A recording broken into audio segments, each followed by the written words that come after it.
Payg'ambar alayhisolamning oq sochlari xurmoga ekilgan ekan.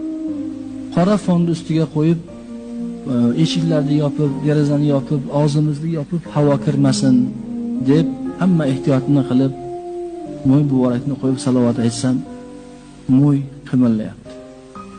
Hech bunaqasini oldin ko'rmadik. Mo'y muborak salovat aytganda borib kelyapti. Ziyorat qildik, alhamdulillah. Keyin uni olib ketganlar menga bir narsani ko'rsatishdi.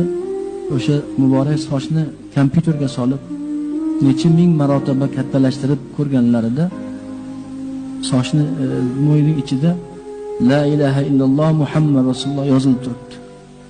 Sochda, bitta sochda kattalashtirib ko'rilgan la ilaha illalloh Muhammad rasululloh yozilib turibdi.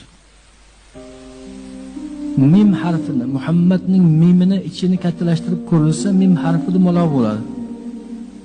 Mim harfining ichiga la ilaha illalloh yozilgan. O'qiysiz. Kim yozadi buni soch ichiga? Kim yoza oladi?